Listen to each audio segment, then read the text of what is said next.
Oi, pessoal! Você já se perguntou como eram vistos os indígenas no Brasil colonial? Como será que começou esse início de catequese e por que será que começou essa catequese? Meu nome é Nayara e eu vou esclarecer todas essas dúvidas. Vamos lá?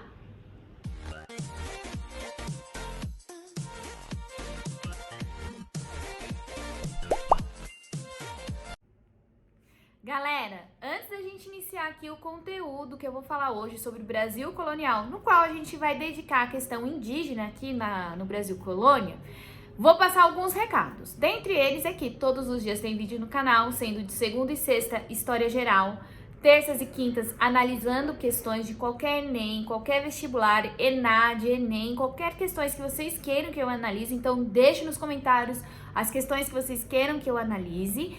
E de quarta-feira, História do Brasil, né? Além disso, dia 18 de fevereiro, eu vou estar lançando a primeira parte da minha apostila de mapas mentais. Então, acompanhe tudo aqui, porque eu vou dar mais informações até o dia 18, tá?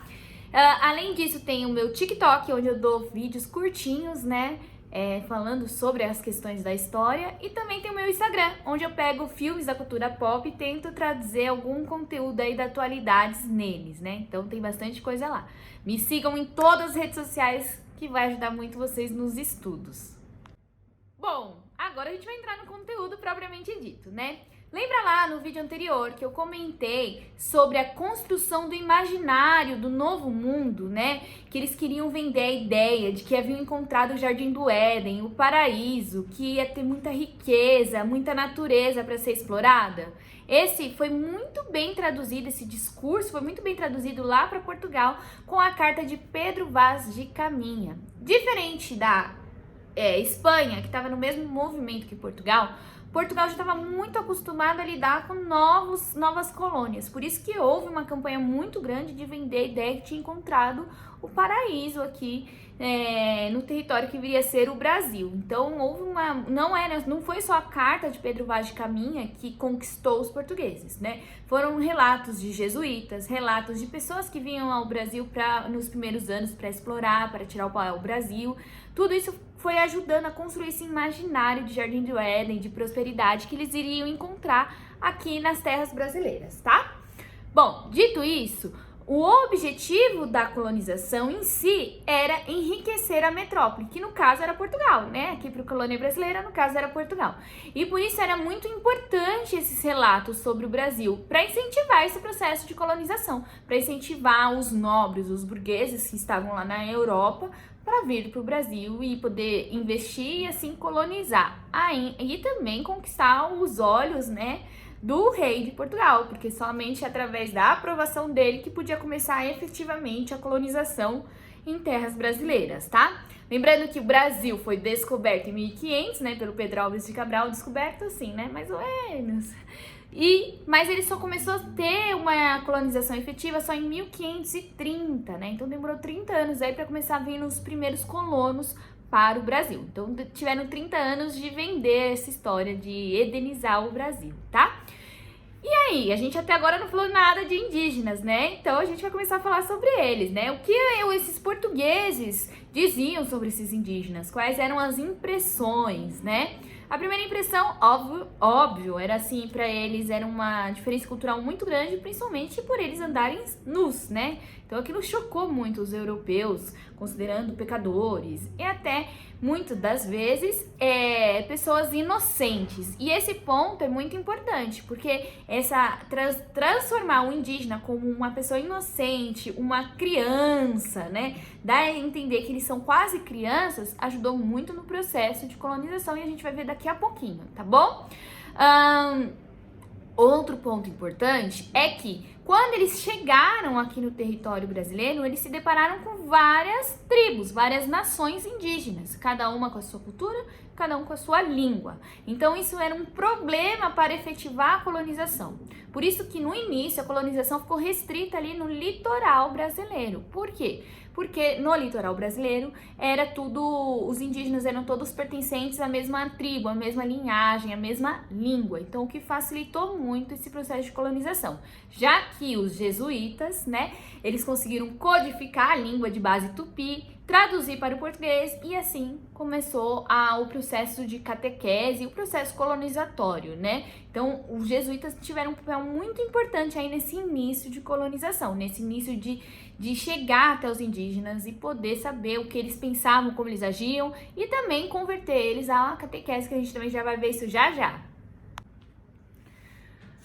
Bom, dito isso, a gente tem que entender quem eram esses jesuítas, né? Os jesuítas faziam parte da Companhia de Jesus, que é uma vertente ali da Igreja Católica, vamos dizer, um ramo da Igreja Católica, né? Que surgiu ali pós as reformas protestantes que tiveram, né? As reformas religiosas que houveram, né? E essa Companhia de Jesus tinha por finalidade levar a catequese aos indígenas, no caso do território brasileiro, mas também estava levando catequese a outros povos, como os povos africanos, eles estavam por todo o mundo. Vamos focar aqui no Brasil. Então, aqui no Brasil, o objetivo deles era levar a catequese até os indígenas, né? E assim ajudar a conquistar a riqueza material para a metrópole e as almas para o reino dos céus, né? Era esse o pensamento, né? A Companhia de Jesus começa a ter muita força no território brasileiro, porque eles estão aí, eles estão andando, estão desbravando o território e chegando perto dos indígenas, conhecendo esses indígenas, trazendo eles para a catequese, catequizando eles através das missões jesuíticas, né? Então eles entravam mesmo dentro da mata e fundavam ali umas escolas de catequese para catequizando esses indígenas, né? Então eles começam a ter riquezas, eles começam a ser donos de fazendas, de engenhos de açúcar, propriedades urbanas e também começam a trazer africanos escravizados para trabalhar em suas propriedades. Os jesuítas começam a ser contra a escravidão indígena, justamente porque eles consideravam os indígenas sujeitos ingênuos, quase que crianças. Então eles não acreditavam que eles deveriam ser escravizados, tá? Eles queriam proteger esses indígenas, né, que aceitavam a catequese de bom grado. Dessa forma, a Companhia de Jesus começa a pressionar a coroa portuguesa para criarem leis proibitivas, né? Sendo assim, a escravidão indígena passou a ser legalizada, vamos dizer assim, no território brasileiro, só através das guerras justas, que é quando os indígenas atacam os portugueses, né? Obviamente, os portugueses ali muito ardilosos e com interesses econômicos muito à frente do que eles queriam, né? Eles colocavam muito à frente o interesse econômico, armavam situações para que esses indígenas os atacassem, tá?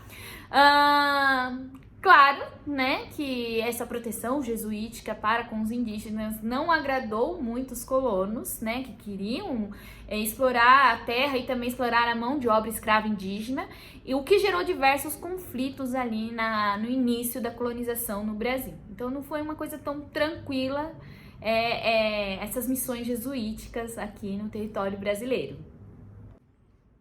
Bom, pessoal, eu vou voltar a falar sobre o Brasil colonial, né? Ainda falta muita coisa a ser dita. No vídeo de hoje eu utilizei esse livrinho aqui, né? O Brasil nos Primeiros Séculos, que é da coleção Repensando História, que eu utilizo aqui muito no canal para explicar o conteúdo. Gosto muito dessa coleção. Tenho vários livrinhos dessa coleção. Vou deixar duas indicações aqui de filmes para vocês, né? O primeiro deles é A Missão, que retrata aí muito bem essas missões jesuíticas pelo território brasileiro, ali no período colonial, no início da colonização. E também vou deixar um filme que a gente vai usar muito aí, vou falar muito sobre ele ainda, que chama Desmundo, que mostra bem como era a sociedade colonial, como ela se moldava. Então você vai ver aí jesuítas, padres que estão em busca desses indígenas. Eu gosto muito desse filme também. É um filme brasileiro, chama Desmundo. Vou deixar o trailer dos dois vídeos aqui na descrição do vídeo, tá bom? Se você gostou, pessoal, deixa seu like, compartilha, comenta, porque você vai estar fortalecendo aí o nosso canal, vai fazer com que a gente ganhe mais visibilidade. Se inscreva no canal, ative o sininho para receber as notificações e me segue em todas as outras plataformas, tá bom? Muito obrigada e até mais!